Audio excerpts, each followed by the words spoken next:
favor de que se pongan en pie. Vamos a leer la palabra.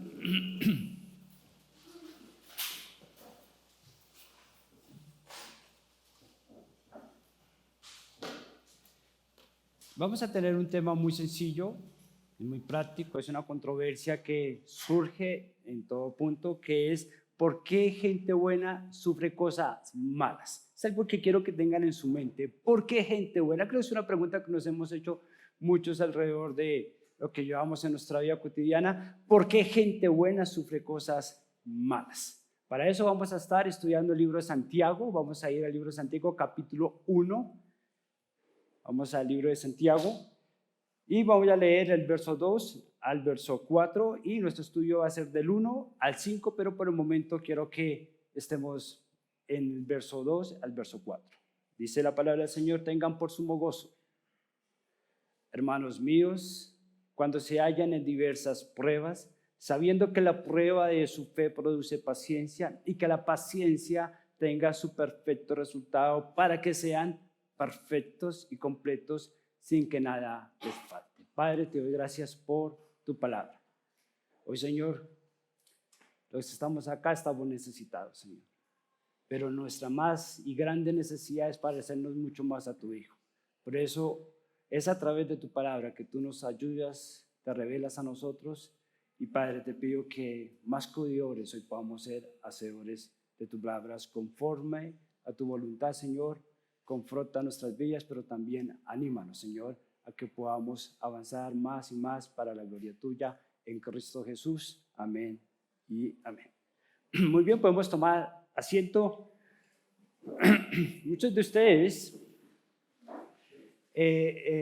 saben que nuestra iglesia Christ Fellowship tiene una relación muy cercana con la iglesia hermana en Ucrania. La iglesia hace más de 20 años, Christ Fellowship compró unos terrenos en Ucrania y allí construyó un edificio en el cual hoy en día todavía es parte de la iglesia. Y en este lugar hay líderes, en este lugar hay mujeres, en este lugar hay niños apasionados que aman a Cristo, personas que oran constantemente, personas y líderes comprometidos, hay mujeres piadosas, creyentes muy apasionados por la palabra de Dios y la oración. Ahora, estas personas que están ahí están realizando una hermosa labor que es expandiendo el evangelio en esa zona global. Lo que yo veo ahí es que hay personas que aman a Cristo. Lo que yo veo ahí es gente que es buena gente, si lo vemos a la luz de nuestra cotidiana en la vida. Pero al inicio de este año, Rusia movilizó sus tropas a las fronteras con Ucrania. Y el 24 de febrero empezó una invasión muy cercana a Ucrania. Y cuando menos esperaba, comenzaron los bombardeos. Y bombardeo tras bombardeos, comenzaron cada día a sufrir la población civil una crueldad. Así que la destrucción de zonas residenciales, de hospitales, de escuelas, de jardines, de edificios y muchas cosas más. Ahora, toda esta maldad ha generado angustia, ha generado separación de familias, ha generado desplazamientos forzados y, la verdad, mucho dolor. Ahora, el punto es cómo gente tranquila, cómo gente pacífica, que no le ha hecho nada mal a Rusia, es asesinada, es herida y desplazada de una manera tan terrible. Ahora, esta situación es un ejemplo de por qué le pasan cosas malas a gente buena. Gente que realmente no le ha hecho nada mal a Rusia. Y esta es gente que es completamente pacífica, gente que ama a Cristo, gente trabajadora, gente que no merecía nada de esta maldad. Cosas como estas nos llevan a hacernos las preguntas que se hizo un filósofo en el siglo IV llamado Epicurio, y él decía lo siguiente, él planteó las siguientes preguntas en cuanto a la maldad y la existencia de Dios. Y él planteó estas preguntas. ¿Quiere Dios prevenir la maldad, pero no es capaz? Entonces, no es omnipotente. ¿Es Dios capaz, pero no desea hacerlo? entonces es un malévolo. ¿Es capaz y desea hacerlo? ¿De dónde surgen entonces la maldad? ¿Es que no es capaz ni desea hacerlo? Entonces, decía este hombre, entonces, ¿por qué llamarlo Dios? Y estas son las preguntas que vamos a responder a la luz de Santiago, del capítulo 1, del 1 al 5, que va a ser nuestro estudio de hoy. Entonces, quiero que tengan presente la idea principal. La idea principal es que aunque Dios no creó la maldad, es un instrumento en sus manos para llevarnos a Él. Repito, aunque Dios no creó la maldad, es un instrumento en sus manos ¿para qué? Para llevarnos a Él. Entonces, escriban como, ustedes toman apuntes acá, ¿cierto? Muy bien. Generalmente es parte de nuestra cultura. Parte de nuestra cultura es tomar apuntes. Escriban como punto número 1, la realidad del sufrimiento. Ahora, yo creo que todos los que estamos acá hemos sufrido. ¿O hay alguien que no haya sufrido? Todos los que estamos acá hemos sufrido. Y si usted no lo ha sufrido, se lo aseguro, en algún momento de nuestra vida vamos a tener que pasar por el sufrimiento. El sufrimiento no hace acepción de personas. Desde el niño antes de nacer hasta el más de los ancianos. Como el hombre más criminal hasta el hombre más santo y sencillo que sea en esta tierra, todos estamos expuestos ¿a qué? Al sufrimiento. Y eso es lo que vamos a ver el día de hoy. Y esas son las preguntas que vamos a comenzar a evacuar. Santiago, capítulo 1, verso 1, dice lo siguiente. Santiago, siervo de ¿quién? De Dios y del Señor Jesucristo, a las 12 tribus que están en la dispersión, saludos. ¿Qué nos enseña el primer verso? ¿Quién es su autor? Su autor se identifica como ¿quién? Como Santiago. ¿Y quién es Santiago? Simplemente un siervo ¿de quién? De Dios y del Señor Jesucristo. Le está escribiendo ¿a quién? A las 12 tribus. ¿Recuerdan las 12 tribus de Israel? Le está escribiendo a un grupo de creyentes judíos que habían sido desplazados, que habían sido sacados de su país y estaban en un lugar que estaban pasando afrenta. Estaban sufriendo por la causa de Cristo. Ahora, estos cristianos estaban sufriendo y ellos están en una tierra lejana, ajena a la suya. Y la verdad la estaban pasando muy mal. Entonces Santiago los saluda y les dice lo siguiente. Tengan por sumo gozo, hermanos míos, cuando se hallen en diversas pruebas. Ahora, cuando hablamos la palabra prueba, ¿las pruebas qué significa? Hace referencia para describir ¿qué? Las luchas, las dificultades y las tentaciones que usted y yo vivimos a diario. Estas pruebas se pueden manifestar ¿cómo? En forma de enfermedad, en luchas emocionales, en luchas sentimentales, en luchas en nuestros trabajos, en luchas en nuestras familias, en todas las circunstancias y áreas que vivimos a diario, estamos siendo ¿qué? Estamos luchando y estamos teniendo momentos difíciles de crisis. De eso se trata las pruebas. Pasar por luchas, pasar por dificultades y pasar por tentaciones que nos ofrece la vida cotidianamente. Ahora, pasar por diferentes o diversas dificultades está garantizado en la palabra de Dios. Es algo seguro. Las pruebas es algo seguro. Las tentaciones es algo seguro. La lucha, las dificultades, las aflicciones es algo que seguro que Dios nos afirma en su palabra. Aquí no se habla de una posibilidad, se habla de una certeza. Es algo que es segurísimo, segurísimo, segurísimo que usted y yo tenemos que pasar por momentos como estos. Notemos que el texto no dice si se halla, dice cuando se hallan en diversas pruebas. Eso quiere decir que la maldad y el sufrimiento es una realidad en nuestras vidas y aún para nosotros como creyentes es algo que es seguro. Nosotros como iglesia estamos convencidos de la soberanía de Dios sobre todas las cosas. Es algo de lo cual estamos seguros. Es nuestra firme convicción que nada sucede que Dios mismo no lo haya mandado. Sabemos que ni la muerte de nuestros seres queridos, ni los ataques terroristas, ni la invasión a Ucrania, ni las hojas que se mueven bajo el viento, nada se escapa del control absoluto de Dios. Desde lo más insignificante hasta lo más impactante, todo ha sido decretado por Dios y es parte de su plan divino. Así que el sufrimiento es algo que es seguro. Y escriban como literal A. Dios no es responsable de la maldad. Es algo que ustedes tienen que tener claro hoy. Dios no es responsable de la maldad. Dios es bueno, hermanos. ¿Cuántos creen que Dios es bueno? Dios es bueno, Dios es bueno. Entonces, si Dios es bueno, ¿por qué nos pasan cosas malas? Es la pregunta y es la controversia que a veces estamos discutiendo o estamos planteando a diario. Si verdaderamente Dios es bueno y amoroso, entonces explíqueme por qué me están pasando cosas malas en mi vida.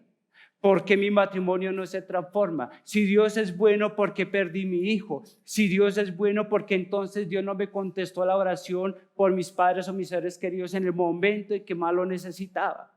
Explíqueme por qué a otros les va mejor que a mí si yo soy una persona que trato de estar con Dios lo mejor que yo puedo y a otros les va mejor que a mí. Explíqueme. Si Dios es bueno, ¿por qué mis padres terrenales no lo fueron? Si Dios es bueno, explíqueme por qué tanta maldad. Es un cuestionamiento que generalmente nos hacemos. Explíqueme si Dios es bueno, ¿por qué hay tanta maldad? Miren, lo único que yo sé es lo que enseña la Biblia. Y la Biblia enseña que Dios es bueno. La Biblia enseña que Dios no es el autor del mal. Me encanta lo que usa Deuteronomio 32:4, que dice, vea lo que es Dios. Él es la roca, cuya obra es perfecta, porque todos sus caminos son rectitud. Dios de verdad y sin ninguna iniquidad en él. Él, Cristo, es justo y es recto.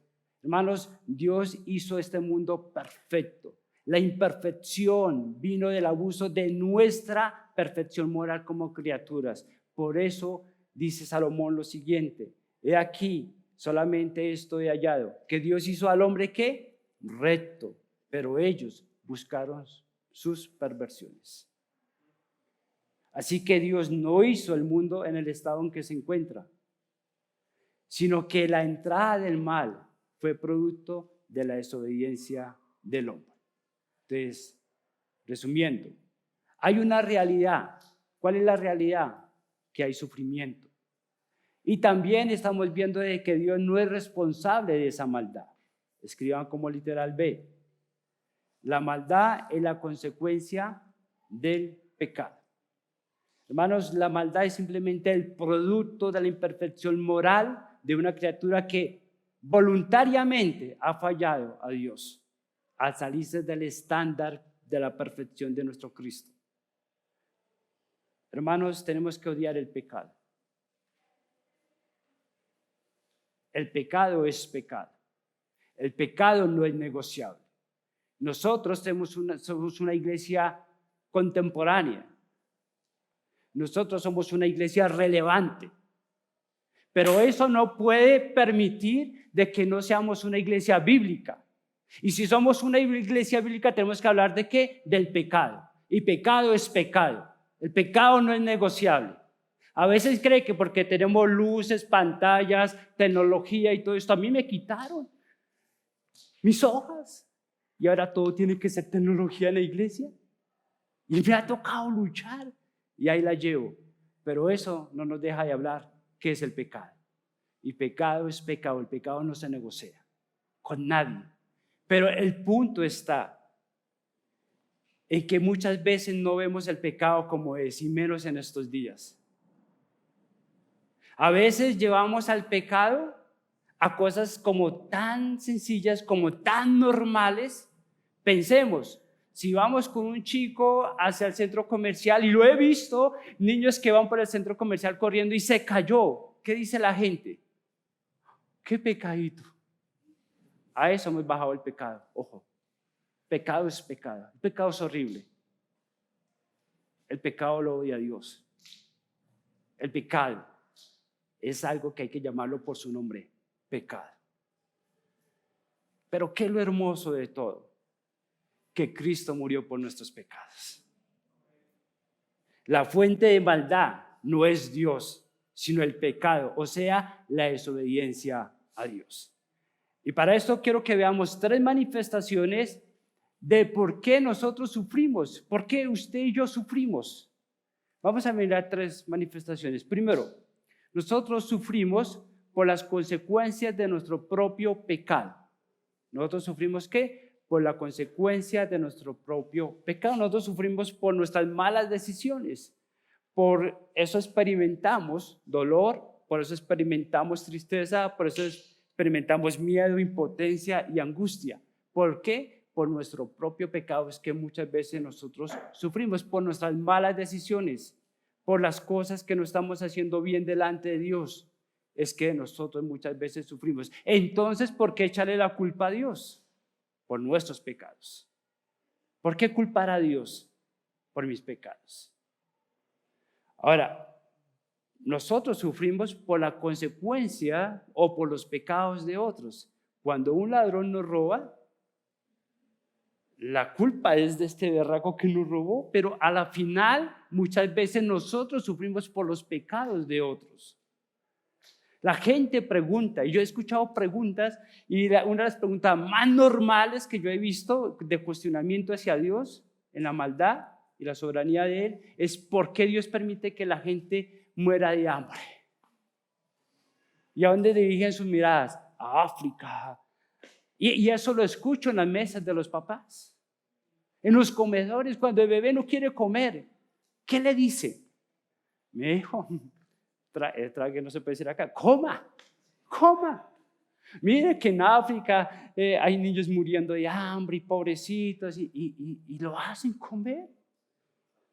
¿Saben qué? Eso me recuerda a Ball y Scott. Ball y Scott. Ball y Scott son mis perros, son mis mascotas. Lo siento a ellos, no quieren comer.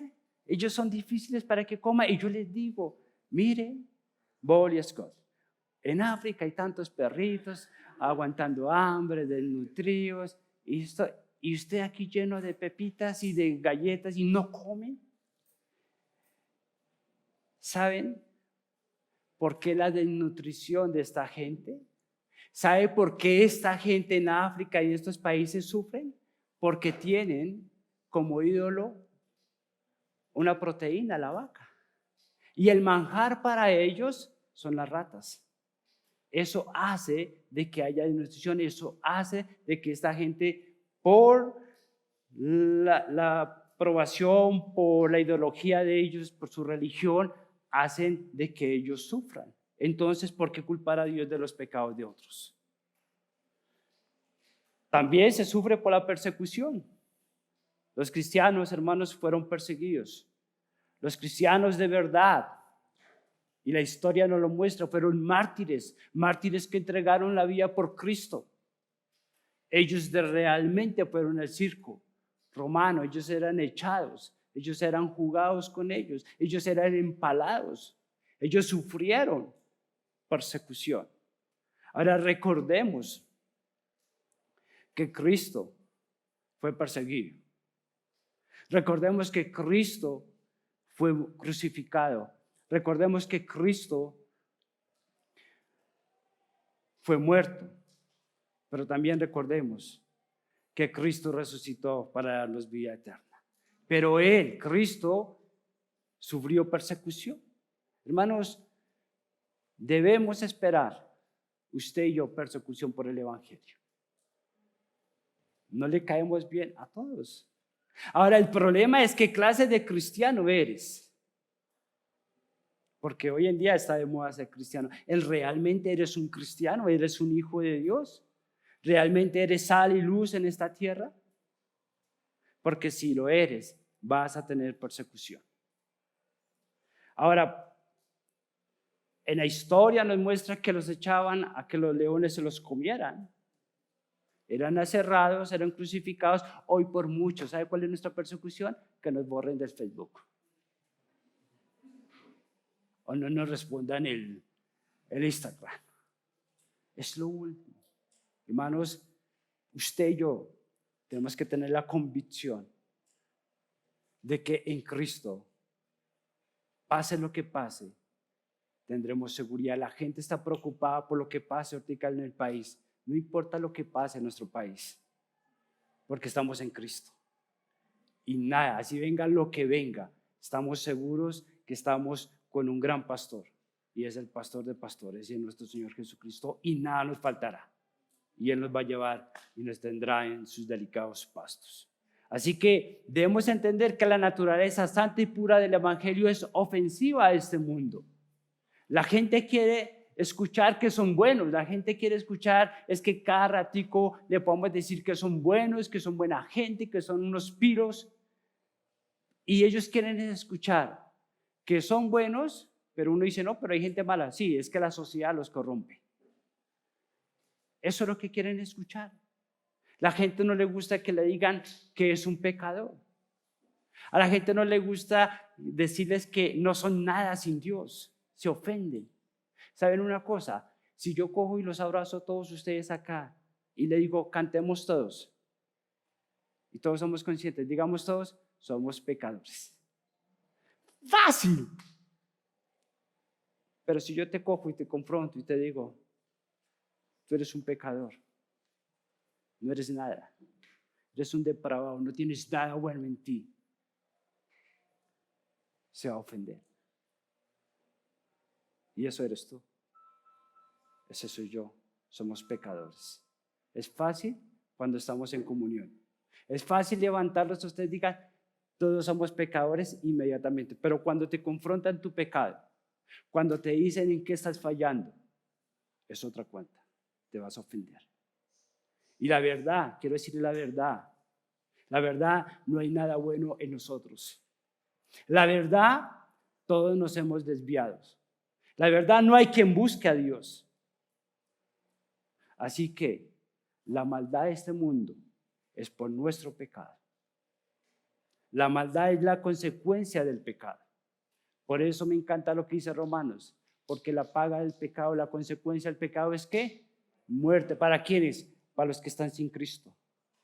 Si usted está sin Cristo hoy acá, yo te invito a que te arrepientas y tengas fe. Si estás jugando al cristiano, hoy es un día de salvación. Ven a Cristo. Porque la paga del pecado es muerte. Sin Cristo es infierno.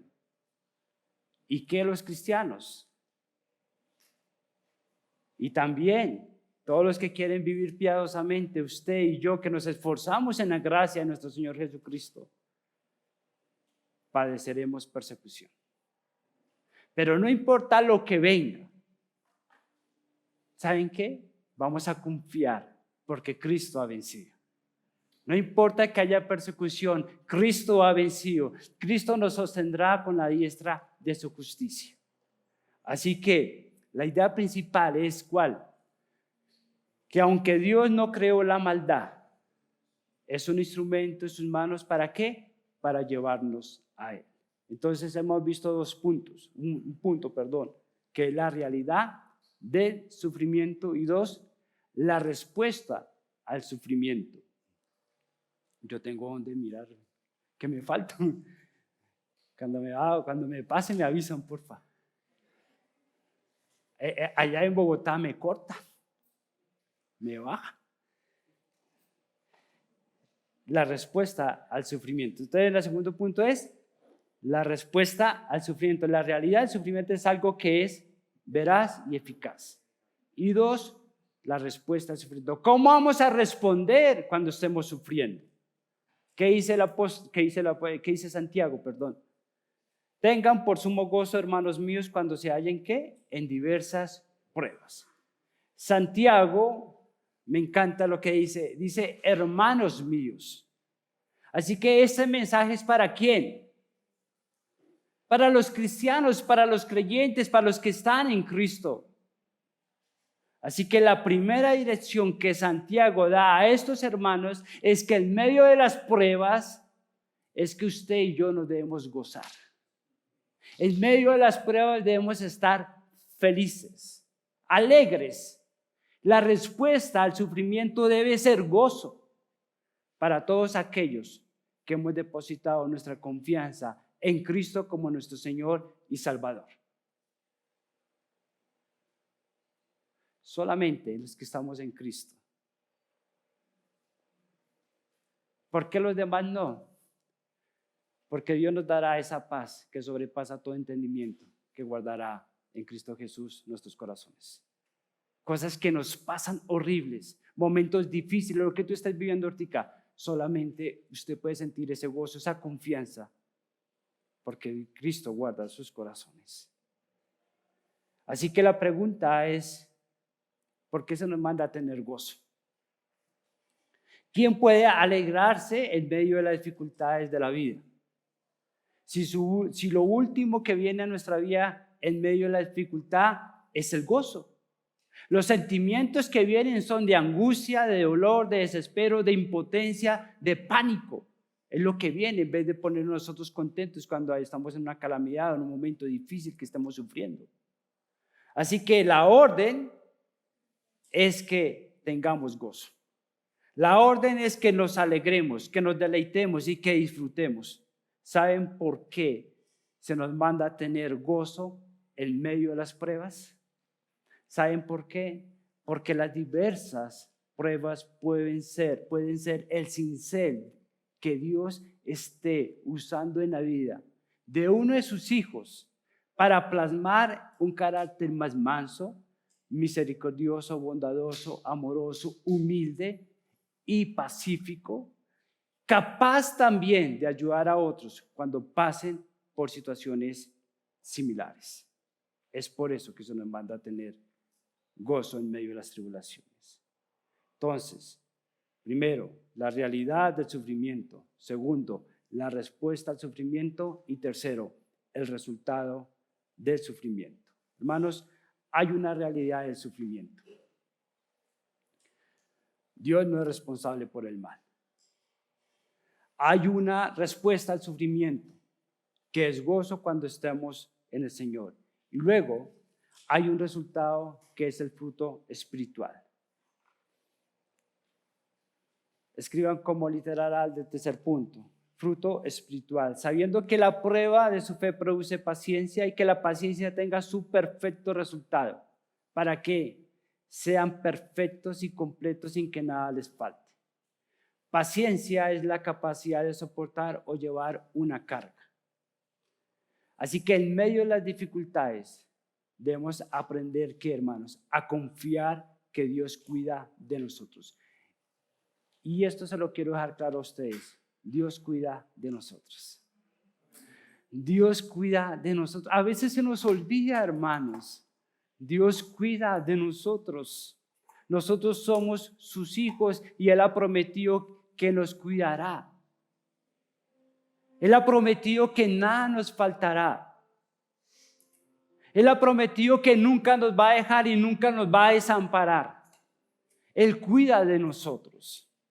Y en medio de nuestra debilidad debemos aprender a reconocer y a confiar en nuestro poderoso Dios. Porque en medio de las tribulaciones, en medio de las dificultades, en medio del sufrimiento, lo primero que hacemos es alejar de Dios. Quiero decirles una cosa, Dios cuida de nosotros. Aprendan a confiar en Él. Así que el gozo debe surgir del entendimiento que a través de las dificultades presentes, mi carácter está siendo moldeado. Dios está produciendo en mí un fruto espiritual. Y aunque no entendemos muchas veces qué bueno puede salir de una situación mala, hermanos, podemos confiar en la obra de Dios en nuestras vidas. Las pruebas producen madurez espiritual. Así que debemos permitir que la paciencia nos guíe a la madurez espiritual. Santiago dice que el propósito de la obra de Dios al permitir las pruebas, las dificultades o las luchas en nuestras vidas es para que sean perfectos y completos sin que nada les falte. Hermanos, el gozo debe brotar de un corazón probado cuando éste ha sido convencido por el Espíritu Santo. De estas diversas pruebas están siendo, o que estas diversas pruebas están siendo usadas por Dios en su sabiduría para corregir, para completar lo que nos falta. ¿Sabe qué nos falta? Parecernos más, cada día más a Jesús. Así que, Primera de Pedro dice, para que sometida a prueba vuestra fe, mucha más preciosa que el oro, el cual aunque perecedero, se prueba con fuego. Esa sea hallada en alabanza y gloria y honra cuando sea manifestado Jesucristo. Hermanos, la fe, su fe, tiene que ser probada por el fuego. Su fe tiene que ser probada por la aflicción, por la necesidad y muchas veces por el sufrimiento. Así que mi confianza, nuestra confianza en la soberanía de Dios, en su voluntad y en su obra, debe ser purificada, perfeccionada, y esto sucede a través de las dificultades. Y cuando eso pasa, entonces da fruto espiritual. Entonces, el resultado del sufrimiento es fruto espiritual, dependencia de Dios, y terminamos diciendo que la última parte literal B es la dependencia de Dios. Entonces, el resultado es fruto espiritual y ¿qué? Dependencia de Dios. Pregunto, ¿cuántos de nosotros hemos pasado aflicciones? Estamos en momentos difíciles. Quizás sea este momento, quizás sea mañana, pasado mañana, quizás sea hoy o ayer. ¿Qué hacemos frente a las situaciones difíciles? ¿Tú qué estás haciendo? ¿Qué debemos hacer? ¿Qué hacemos cuando estamos en angustia, necesidad o no hay claridad de las cosas? Dice el verso 5 de Santiago, capítulo 1. Y si a alguno de ustedes le falta sabiduría, ¿qué haga? ¿Se la pide a quién? A Dios, quien da a todos abundantemente, sin reproche, y le será dada. Hermanos, tiempo de prueba. Escuchen bien, tiempo de pruebas es tiempo de duplicar la oración. Tiempo de pruebas es el tiempo que nosotros tenemos que duplicar la oración. ¿Saben una cosa? Usted y yo tenemos que aprender a depender de Cristo. Orar es pasar tiempo con Dios. Espero que estén orando. Orar es pasar tiempo con Dios. Las mayores batallas se ganan de rodillas. Y la iglesia tiene que orar, la iglesia está llamada a orar. ¿Sabe yo cuántas personas sé que tengo en la iglesia? No es el domingo, a esta hora debe estar full. No es el domingo, ¿sabe cuánta gente sé que realmente tengo en la iglesia? Los jueves 5 de la mañana. Bogotá tiene que estar orando físicamente. Ahí yo sé cuánta gente hay. La iglesia es una que ora. No es la que viene los domingos. La iglesia es la que ora. Y en tiempos de pruebas, tú tienes que multiplicar tu oración. Ora, hermanos. Ora. Oren. Santiago sugiere no solo orar, sino también pedir en particular algo al Padre y Dios. ¿Qué hay que pedirle? Sabiduría. Sabiduría. Pídele a Dios que te dé sabiduría y le será dada. La capacidad, hermanos, lo que nosotros tenemos que pedir es la capacidad para tomar buenas decisiones. Eso es sabiduría. La capacidad para tomar buenas decisiones. Así que las pruebas, desde una lógica divina, ayudan a los hijos de Dios a entender que necesitan las pruebas para crecer en paciencia y para tener un carácter probado y completo. Así que los que sufren conforme a la voluntad de Dios, encomienden sus almas al fiel Creador haciendo el bien. Me encanta este texto. Me encanta. Creo que al poder entender este texto, usted y yo esta mañana vamos a entender muchas cosas, por qué suceden las cosas. Así que los que sufren, vamos a pensar en las personas que están en Ucrania. A los que sufren conforme a la voluntad de Dios. Es la voluntad, la soberanía de Dios que esté pasando esto allá con estos hermanos. Encomienden sus almas ¿a quién? Al fiel Creador. ¿De qué manera? Haciendo el bien. ¿Saben una cosa? En medio del sufrimiento en Ucrania, la iglesia se ha encomendado al Señor y está haciendo el bien.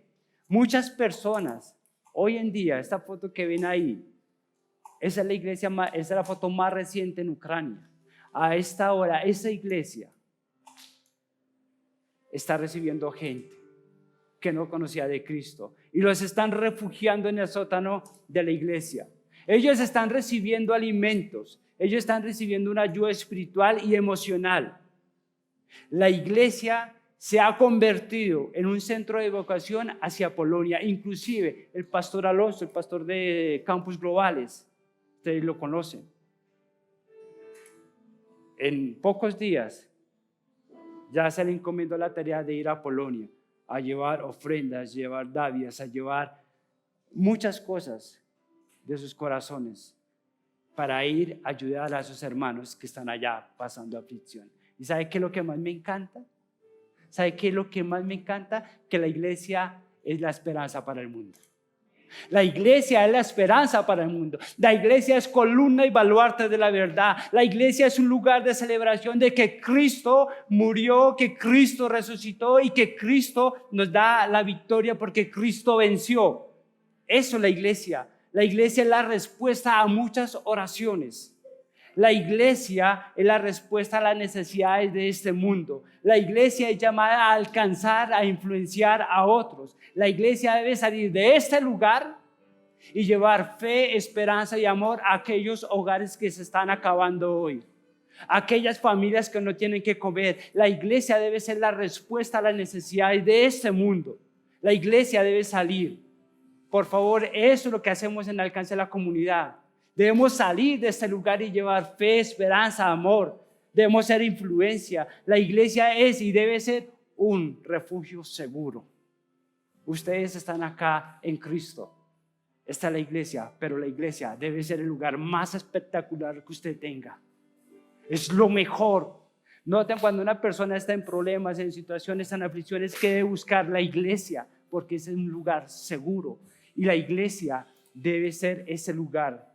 Por eso usted y yo tenemos que aprender a depender de Cristo y solo Cristo, 100%. Porque gente buena sufre cosas malas. Mire, hermanos, hay cosas que Dios hace que no tienen sentido. Y muchas veces nos preguntamos, ¿dónde está Dios? ¿Saben una cosa? Muchas veces Dios nos habla a través del dolor.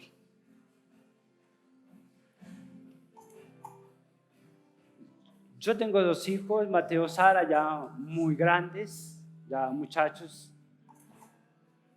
Pero después de que vimos que ellos estaban creciendo tan rápido, me propuse con mi esposa a traer un hijo. En verdad lo anhelamos tanto. En verdad lo quisimos, teníamos los medios, teníamos todo planeado para que este chico llegara. Luego lo perdimos. Fue algo muy fuerte, algo por lo cual todavía estamos trabajando, luchándolo. Y no sabíamos qué hacer. Sufrimos mucho. Ahora, en marzo, hace 2 meses, se desató una oleada de cosas horribles. Todos los días nos pasaban días malos. Creo que los días más difíciles de nuestra vida han sido en marzo. Desde que comenzó marzo, tanto económicamente, laboralmente, yo soy ruso, en traducción del griego significa albañil, significa pintor, todo esto. Todo el trabajo se fue, crisis familiar, crisis ministerial, social, de todo, laboral, de todo. Tuvimos momentos muy difíciles. Experimentamos mucha impotencia, experimentamos un gran dolor. Pero me reuní con mi esposa y con mis 2 hijos. Y en un momento en que no podíamos más, porque a veces nosotros como personas públicas tratamos de hacer las cosas calladas, y me reuní con mi esposa y con mis 2 hijos, nos tomamos de la mano y llorando todos, dijimos: amo más a Dios que a mi dolor. Esa fue nuestra conclusión: amamos más a Dios que a nuestro propio dolor. Hermanos, hay días de días. Usted y yo hemos tenido días malos, y todos hemos tenido días malos. Pensemos en Job. Si hubo alguien justo sobre la faz de la tierra, ese fue Job, quien fue un hombre perfecto y recto, temeroso de Dios y apartado del mal. Ese hombre de Dios comenzó a experimentar olas de sufrimiento, una tras otras, sufrimientos grandes y profundos. Perdió todos sus bienes en un solo día, perdió sus hijos, adquirió una enfermedad, y en medio de ese día malo, en medio de ese día de la prueba, él dijo lo siguiente: de nuevo salí del vientre de mi madre y de nuevo volveré allá. El Señor dio y el Señor quitó. Bendito sea el nombre del Señor. Y a pesar de todo lo que había sucedido, Job no ofendió a Dios ni le echó la culpa. Y como si esto fuera poco, su esposa se pone ahora en su contra y le dice: está en la mala el hombre. No sé si ustedes han tenido días malos, y que todos los días ustedes se levantan con el pie izquierdo, ¿no? Y dele y una tras otras. Y fuera de eso, la mujer le dice: maldice a tu Dios y muérete. Pero él dijo: ¿cómo has hablado cualquier mujer necia? Has hablado. ¿Aceptaremos el bien de Dios y no aceptaremos el mal? Dice la Biblia que en todo esto Job no pecó con sus labios. Y por eso, hermanos, recuerden esos días malos. Vendrán días malos, pero ¿saben una cosa? Confiemos en Cristo. Confiemos en Cristo. Él dio, Él quitó. Él nos ha dado la verdad. En Cristo tenemos ya la ganancia, que tenemos vida eterna. Y por eso vamos a darle toda la gloria, toda la honra a nuestro grande